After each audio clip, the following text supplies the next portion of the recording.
Hola a todos, bueno, vamos con reflejos medulares, ¿sí?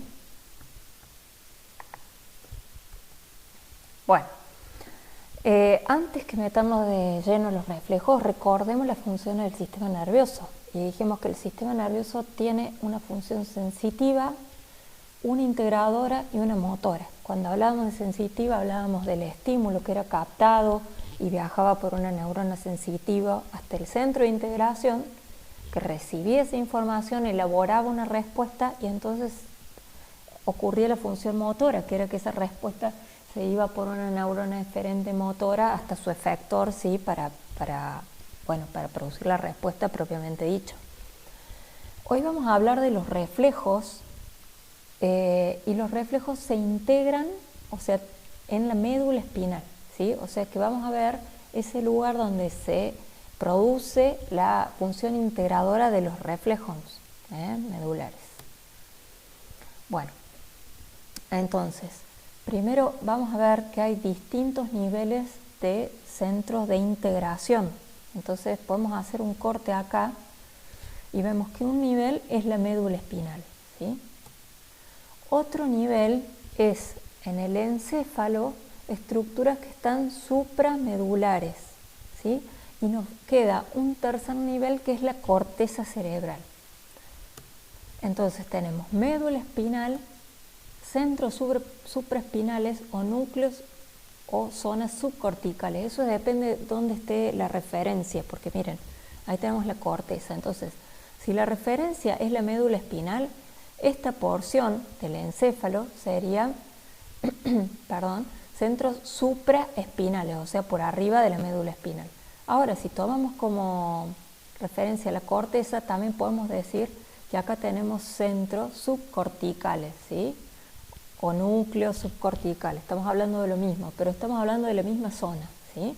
Bueno, depende de esta zona, hay integración de motricidad distinta. Entonces, por ejemplo, la médula espinal va a ser el lugar donde se integran los reflejos, movimientos reflejos, ¿sí? Y con eso nos referimos a esta respuesta estereotipada que es siempre igual, ¿sí? Que tiene que ver ante un estímulo, elabora rápido una respuesta, ¿sí? Los centros supraespinales, ahí tenemos integración de movimientos automáticos, que puede ser, por ejemplo, el balanceo de los brazos al caminar, ¿sí?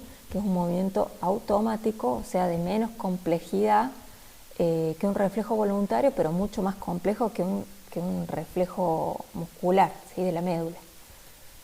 Y a nivel de corteza tenemos los movimientos mucho más complejos, que son los movimientos voluntarios, que es cualquier iniciación y finalización de un movimiento, pero además podemos integrar un movimiento de tal magnitud de control, digamos, como podría ser tocar el piano, ¿sí? Entonces, si hablamos justamente de tocar el piano, podemos ver que, digamos, cualquier movimiento voluntario, vamos a tener actividad automática y actividad refleja, ¿sí? Se están intercalando, se suceden, Entonces, por ejemplo, si estamos hablando de tocar el piano, esa precisión, digamos, del movimiento de las manos va a estar coordinado desde la corteza cerebral, ¿sí? Pero a su vez vamos a tener otra cierta cantidad de movimientos y contracciones musculares que van a estar comandados por los centros supraespinales. Por ejemplo, toda la postura, el mantenimiento de la postura y el grado de contracción que va a haber en nuestros músculos para mantener la postura, por ejemplo, de toda la zona media y la postura de toda la columna, digamos, mientras tocamos el piano, ¿sí? Y a su vez va a haber una cierta cantidad de movimientos reflejos que va a hacer que cuando yo mueva, por ejemplo, un músculo para producir una flexión, en el mismo segmento, por ejemplo, si estamos hablando de un dedo, digamos, que está tocando el piano, vamos a tener inhibida la función contraria, digamos, para que no se estén oponiendo la contracción y relajación, digamos, o contracción de un músculo y también contracción del músculo contrario, que es el movimiento contrario o antagonista, ¿sí? O sea, vamos a tener toda una coordinación entre los músculos que se va a dar en forma refleja, ¿sí? Bueno, para hablar de los reflejos tenemos que hablar de receptores musculotendinosos que tenemos a nivel del tejido muscular, ¿sí? Que son estructuras especiales que nos van a permitir que se produzcan estos reflejos. Entonces, básicamente hoy vamos a ver unos reflejos que están basados, el reflejo miotático en esta estructura que es el uso muscular, ¿sí? Son estructuras especiales, en este caso el uso muscular es un grupo de fibras musculares que corre en paralelo a las fibras musculares normales, ¿sí? Y para distinguirlas le decimos a las fibras musculares normales fibras extrafusales, o sea que están afuera del uso, y a las fibras del uso muscular le decimos fibras intrafusales. Bueno, ese uso muscular que está en paralelo a las fibras normales tiene una característica primordial, que es que solamente se contraen los extremos, o sea, aquí y aquí se contraen del uso muscular. La parte central no se contrae, pero se extiende y puede captar ese estiramiento porque tiene ahí un receptor de estiramiento. O sea que el uso muscular, ahora lo vamos a ver en profundidad, pero es una estructura que capta el estiramiento del músculo, ¿sí?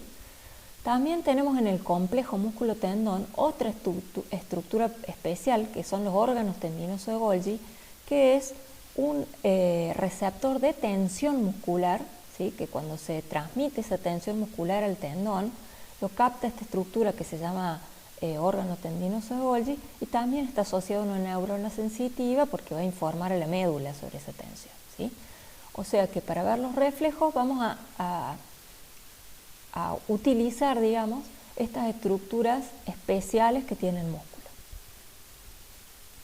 Bueno, vamos con el reflejo miotático o reflejo de estiramiento. Bueno, el reflejo funciona de esta manera. Tenemos el músculo que tiene las fibras musculares así en paralelo, ¿sí? Y en ubicación también en paralelo a las fibras musculares normales está el uso muscular, que decíamos que era esta estructura especial, ¿sí? Que solo se contrae en los extremos, pero puede distenderse, ¿sí?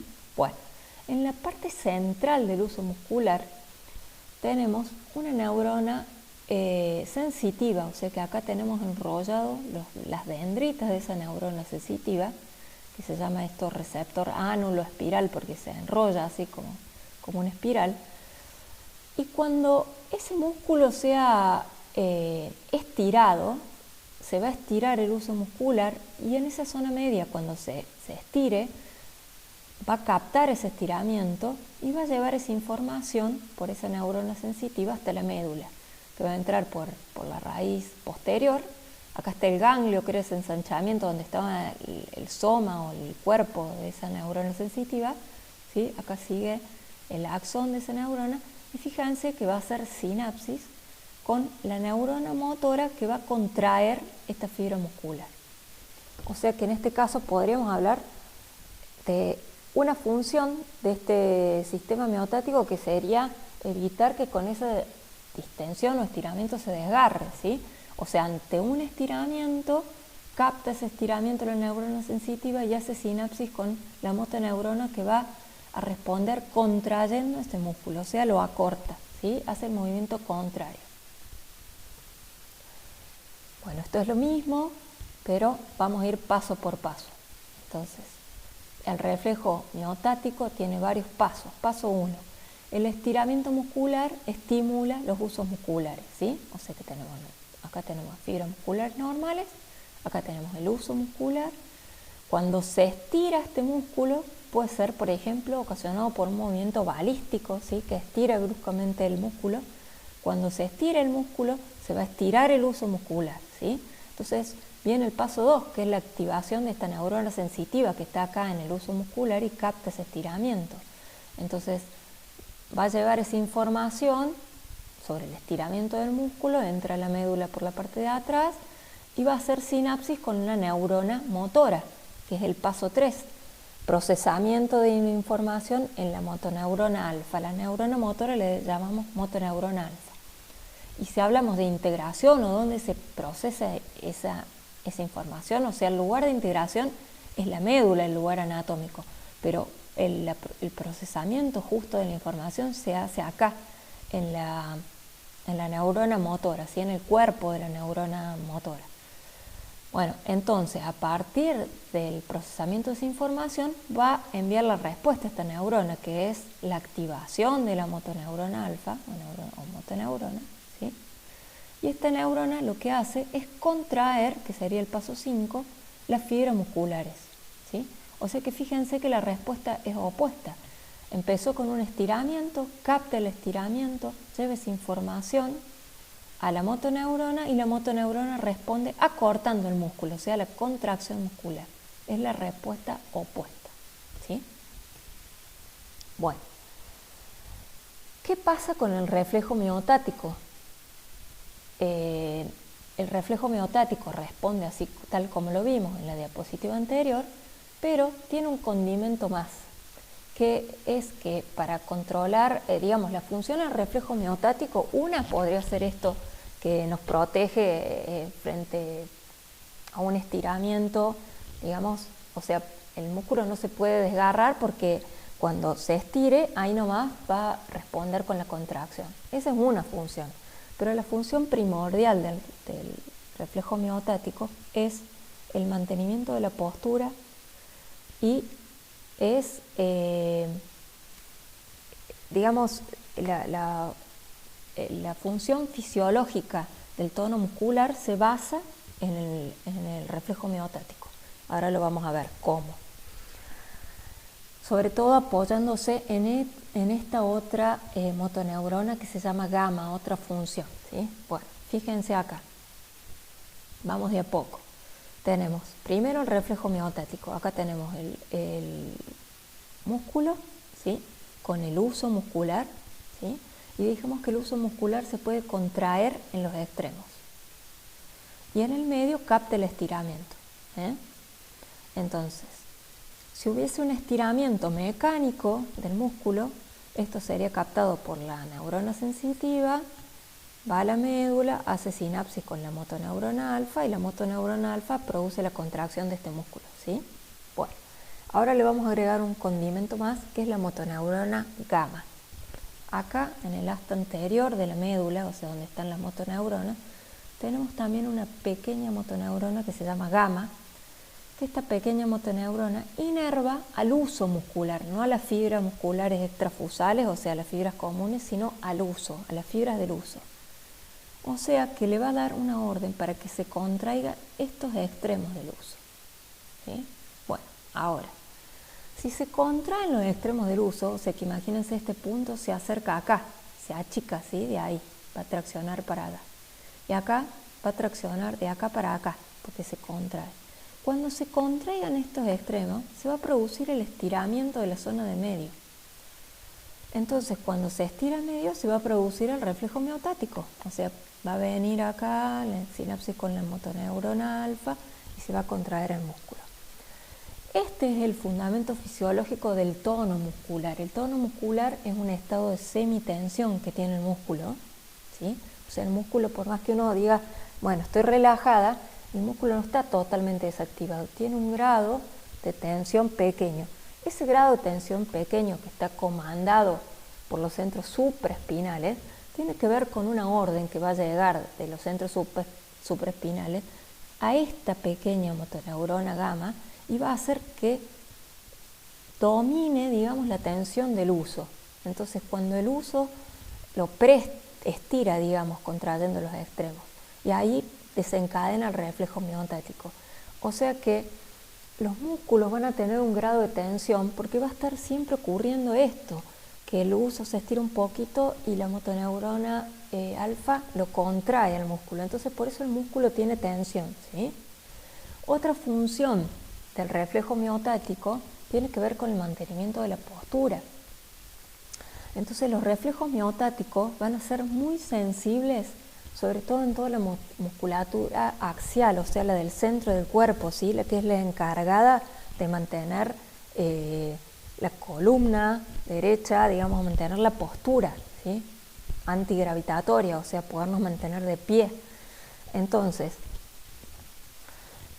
también los centros supraespinales, o sea, más arriba de la médula, un nivel superior, van a comandar a esta motoneurona gamma. Quiere decir que llega, hay un axón que le va a dar la orden a esta motoneurona gamma para que contraiga los extremos del uso, y así se desencadena el reflejo miotático y no permite que el músculo se relaje de más, digamos, y nos caigamos por efecto de la gravedad, por ejemplo, ¿sí? Ya se los voy a mostrar en otro videíto. Pero el mantenimiento de la postura tiene que ver con esto también, o sea, todos los músculos del centro del cuerpo tienen muy sensibles al reflejo miotático, entonces cualquier movimiento que haga que la gravedad los venza un poquito, y con ese efecto de vencerlo, digamos, a favor de la gravedad, hace que se estire el músculo. Por ejemplo, si estamos parados, el recto anterior del cuádriceps, por ejemplo, o sea, sería, si uno se relaja, tendería como a caerse de rodillas. O sea que esa tensión que hace la gravedad, que preestira un poquito el músculo, desencadena el reflejo miotático, ¿sí? O sea que una forma de mantener la postura es eso, estar estirando esos usos musculares, desencadenar el reflejo miotático, entonces tener ese cuádriceps, digamos, contraído, ¿sí? Y lo mismo pasa con los músculos que están alrededor de la columna vertebral, ¿sí? Apenas si nos relajásemos, se abandona como esa postura erecta. Bueno, entonces ese preestiramiento del uso muscular no va a permitir que se relajen de todos los músculos y va a estar siempre activando este circuito alfa y dándole orden de contracción al músculo.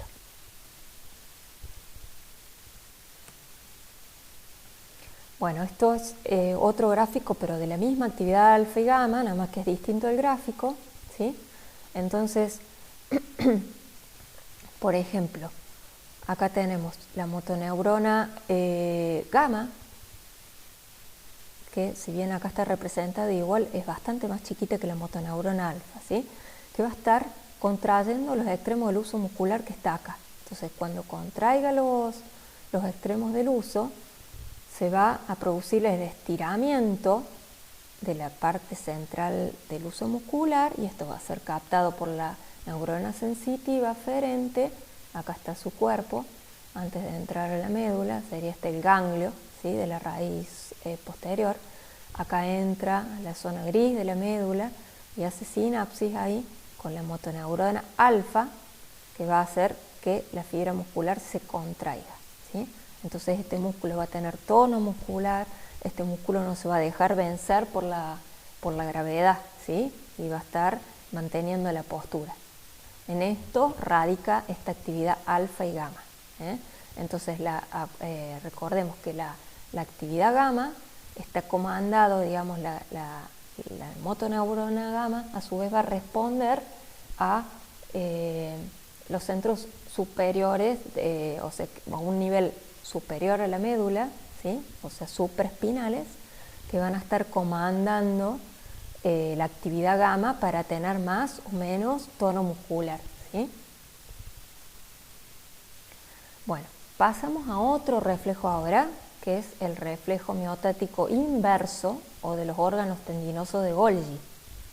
Y para este reflejo tenemos ahora otra estructura, que era esta de los órganos tendinosos de Golgi, ¿sí? Que era esta estructura especial que teníamos acá en el complejo músculo-tendón. Bueno, este reflejo sí es un reflejo bien de protección, digamos. No es tan sensible como el reflejo miotático para nada, sino que tiene un umbral de excitación mucho más alto, o sea que este reflejo se va a desencadenar cuando sea muy fuerte la tensión que se transmite del músculo hacia el tendón. Entonces, cuando esta tensión sea fuerte, por eso es un reflejo de protección, eso va a ser captado por los órganos tendinosos de Golgi, que está asociado a una neurona sensitiva, ¿sí? O sea que va a ir ese mensaje a la médula, por acá estaría el cuerpo de esa neurona, y va a hacer sinapsis con una neurona inhibidora que en este caso va a inhibir a la motoneurona alfa. O sea que la respuesta va a ser la desactivación o relajación de ese músculo, ¿sí? O sea que fíjense que también responde con lo opuesto. Ante una fuerte tensión lleva ese mensaje y la respuesta es la inhibición muscular, o sea, o la relajación, ¿sí? Ante una fuerte tensión muscular, la relajación muscular, ¿sí?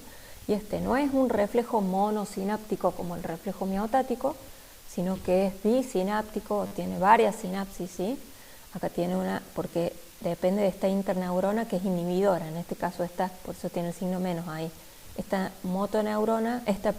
interneurona lo que va a hacer es inhibir a la motoneurona, ¿sí? Bueno, ahora vamos a ver cómo una carga, un peso, digamos, puede provocar ambos reflejos. Entonces, fíjense en este caso, esta carga va a producir el reflejo miotático. Un ejemplo de cómo una carga puede producir el reflejo miotático. Entonces, tenemos el brazo y sobre la palma una carga de peso, ¿sí?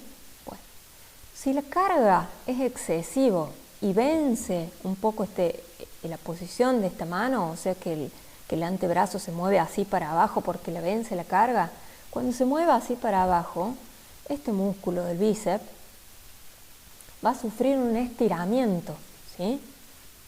Entonces, ese estiramiento que se va a producir en el bíceps va a estirar también el uso muscular.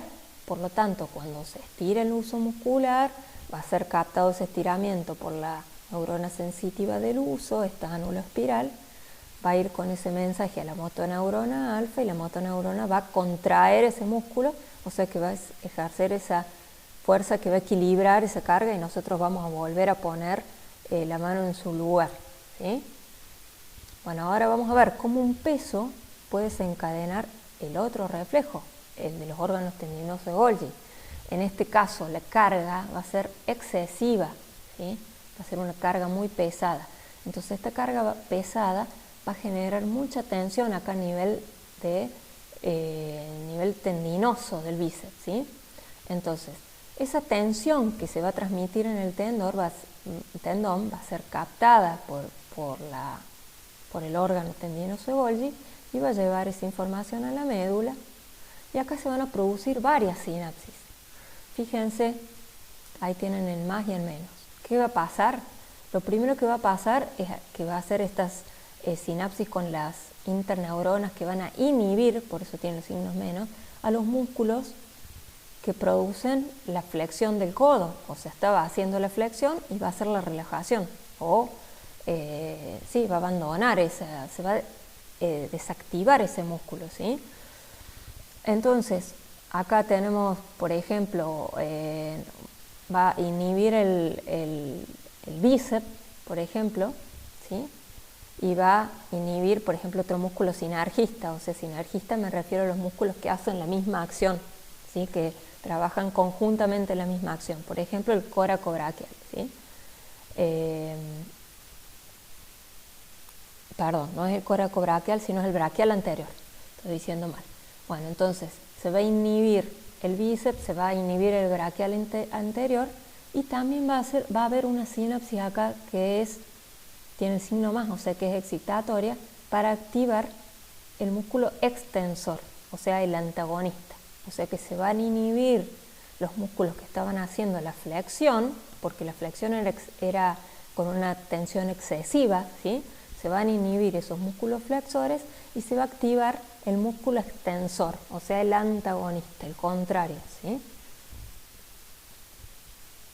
Bueno, este reflejo, el de los órganos tendinosos de Golgi, que se produce con un umbral, digamos, mayor, es el que sería la causa por la cual, por ejemplo, cuando alguien está en el gimnasio haciendo press de banca, hay otro que debe estar siguiendo con sus manos la barra, digamos, para cuidarlo, porque supongamos que está poniendo una carga que no puede manejar o para la cual no está entrenado. Esa tensión excesiva puede hacer que se desencadene el reflejo y se le caería la barra al pecho, ¿sí? O en la nariz en el peor de los casos. Bueno, muy bien. Tenemos un dato más. La organización de las vías reflejas que se da por inervación recíproca. Y acá para ejemplificar esto, les pongo otra forma de activar el reflejo homeostático, que es esto del reflejo rotuliano, esta forma que hacen los médicos para poder diagnosticar, digamos que está íntegro los reflejos medulares. Una forma de diagnosticarlo es probando el reflejo con este mecanismo que le pegan con un martillito en el tendón del cuádriceps o el tendón rotuliano, ¿sí? Entonces cuando le pegan con el martillito justo en un punto, ¿no?, el tendón se deforma y estira las fibras musculares.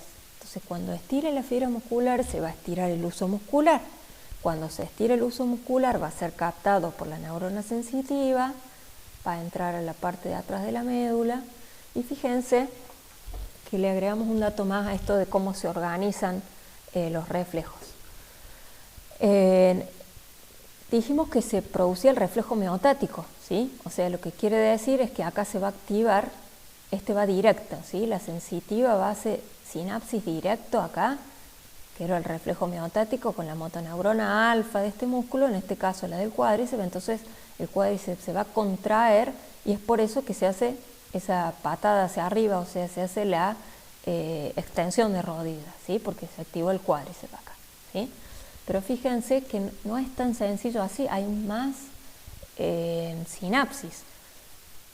Un colateral de esta neurona sensitiva, fíjense que va a ser sinapsis con una interneurona, y esta interneurona va a hacer que se inhiba, por ejemplo, los isquios tibiales, que serían los músculos que se oponen a esa acción, ¿sí?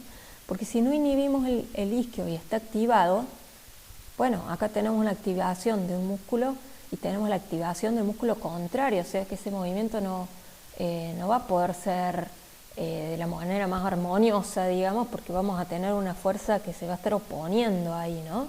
Entonces, para que un movimiento sea coordinado, cuando se activa el músculo agonista, que quiere decir el principal de esa acción, se inhibe su antagonista, ¿sí? De manera refleja.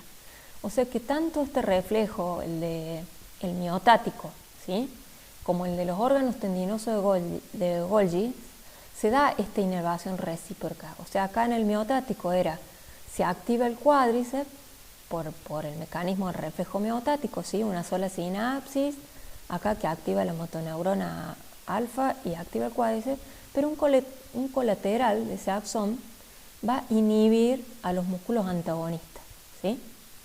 Bueno, en el caso de los órganos tendinosos de Golgi, teníamos también una inervación recíproca. ¿Por qué? Porque en este caso era inhibitorio el reflejo de los órganos tendinosos de Golgi o miotático inverso, ¿sí? Ante una fuerte tensión respondía inhibiendo ese músculo. Entonces acá teníamos unas neuronas inhibitorias que iban a producir la inhibición de esos músculos flexores, pero si ves un colateral de ese axón va a hacer que se activen la motoneurona que inerva a los extensores del codo. ¿Ven que hay una inervación recíproca acá? Desactivo acá arriba y activo acá, ¿sí? O sea que los reflejos se organizan de esta manera por inervación recíproca. Bueno, y para terminar, vamos con otros reflejos más que son polisinápticos, y en este caso era el reflejo que habíamos visto así a grandes rasgos, que es el reflejo de retirada, ¿sí? Que su estímulo es un estímulo doloroso. En este caso acá también tenemos en el tacto tenemos estímulos nociceptores, o sea serían receptores del dolor, termorreceptores, o sea receptores de temperatura. Entonces acá se quema con una vela, se van a activar estos receptores de temperatura, ¿sí? Entonces va a ir esa información, acá ya saco en la mano, ¿no? Se va a ir esa información por esta neurona sensitiva y en la médula va a hacer varias sinapsis acá con interneuronas, pero básicamente se van a desencadenar todas las líneas de los músculos que activan la retirada de ese miembro, ¿sí? Que será la flexión del antebrazo y también del hombro, por ejemplo, ¿sí? En este caso sería la extensión, para retirar el hombro, el movimiento hacia atrás se llama extensión de hombro. O sea que hay todo un nivel de sinapsis para la retirada de ese miembro. Y por eso son reflejos, estos de flexión son polisinápticos. A su vez, les voy a comentar esto del reflejo. El reflejo es este movimiento tan rápido porque tiene poca sinapsis, ¿sí? No quiere decir que la información quede acá. Todas estas neuronas aferentes, sensitivas, a su vez llevan información para los centros superiores, o sea, los supramedulares, la corteza cerebral, ¿sí? O sea que cuando llegue ese mensaje a la corteza, ustedes van a decir, me quemé, pero cuando dicen, me quemé, el brazo ya lo sacaron hace rato, ¿sí? Porque se produjo antes este reflejo que hizo que ustedes saquen el brazo del estímulo doloroso. Igual se dan cuenta y reconocen que se quemaron, o se pincharon, o se apretaron el dedo, o se golpearon con algo. O sea, pueden reconocer qué tipo de estímulo es. Se reconoce cuando llega a nuestro cerebro consciente, que es la corteza cerebral, ¿sí? La parte superior de nuestro encéfalo, ¿sí? Pero cuando eso sucede, esto ya pasó primero. O sea que el reflejo es ese movimiento estereotipado, rápido, les digo yo, porque acá no hay decisión. O sea, ante ese estímulo, el reflejo es sacar la mano. Después se dieron cuenta que se están quemando. Si esto no pasara así, sería un peligro, ¿no? Porque nos estaríamos quemando la mano y esta información tendría que llegar, si no lo hiciera la médula, lo hiciera la corteza, tendría que llegar hasta la corteza, o sea que esta neurona subir todo por la médula, atravesar el encéfalo, en la sinapsis, digamos, y ahí cuando llegara a la corteza diría, me estoy quemando, pero ahí hace un rato que tiene el dedo quemándose, ¿sí? Y de ahí tendría que venir toda la orden para sacar el brazo, ¿sí? Entonces ahí no sería un reflejo medular y cuando saque el brazo, sí, ya tendría tremenda quemadura, ¿eh? Es por eso que la médula lo resuelve, los reflejos, de una manera mucho más sencilla y no a un nivel de conciencia.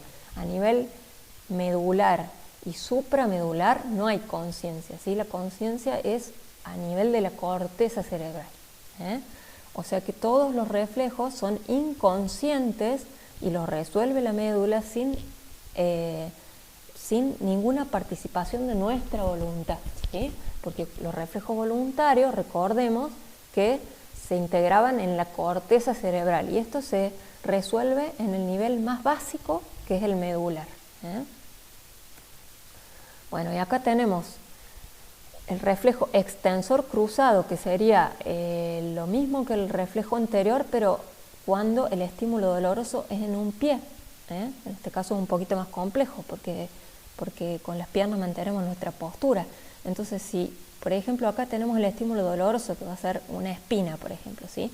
Es captado ahí por el pie, ese estímulo doloroso, otra vez va a ir esa información sensitiva hasta la médula, y acá, miren, fíjense la cantidad de sinapsis que hay. Va a haber un grupo de sinapsis que van a estimular la retirada de ese miembro, o sea que va a activar a los músculos que van a producir, por ejemplo, la flexión de rodilla, ¿sí? Y por estas cuestiones de inervación recíproca también va a tener que inhibir al músculo que se oponga a eso, ¿sí? En este caso, fíjense que la extensión de rodilla la hace el cuádriceps y la flexión el isquio. Entonces va a haber un estímulo excitatorio para el isquio, que está acá atrás, ¿sí? Y inhibitorio, por eso tiene el signo menos, para el cuádriceps, que está acá adelante, ¿sí? A nivel de rodillas esto. A su vez acá no están, pero todavía hay más sinapsis que van a ir a otra porción medular y van a salir por otro nervio, por ejemplo, por el nervio en el segmento superior, por ejemplo, los que activan los flexores de cadera, por ejemplo, ¿sí? Y va a haber una activación de los flexores y una inhibición de los extensores. Entonces va a haber una neurona que va a activar el psoas, por ejemplo, que es un músculo flexor de cadera, y a su vez va a haber un colateral por esta de la inervación recíproca que va a inhibir al glúteo, que es extensor de cadera, ¿sí? ¿Se entiende? O sea que va a haber toda una serie de circuitos de sinapsis para que pueda levantar este pie, y a su vez, si levantamos este pie, tenemos que asegurar el otro. O sea que también hay otros colaterales ahí del axón que van a estar activando a los músculos. En este caso va a activar al músculo extensor de la rodilla, que es el cuádriceps, ¿sí? Y va a estar inhibiendo, por eso el menos, a los músculos flexores de la rodilla, que son los isquiotibiales, por ejemplo, ¿sí? A su vez, fíjense que otro colateral del axón va a hacer sinapsis con una neurona que está, fíjense dónde está, en la porción blanca de la médula, donde estaban los tractos ascendentes, que era como este paquete de cables que llevan información hacia arriba, ¿sí? Hacia arriba y después motora de arriba hacia abajo. Pero en este caso, esta información que va a ascender, que dice to brain, o sea, hacia el cerebro, digamos, o sea, va a llevar esa información. Por eso ustedes se van a dar cuenta, ay, me pinché, pero cuando dicen me pinché, esa pierna ya la levantaron porque lo resolvió la médula, y este apoyo ya está firme para que no se caiga, ¿sí? Bueno, estos reflejos, el extensor cruzado, el de retirada del miembro superior, son reflejos polisinápticos. Y se los pongo yo acá para que vean que no es tan sencilla y que hay una gran cantidad de sinapsis que lo resuelve la médula para poder hacer que se resuelva armoniosamente estos problemas que tienen que ver con la contracción y la relajación, ¿sí? Bueno, muy bien. Les mando un abrazo virtual y bueno, vamos a seguir avanzando sobre el sistema nervioso.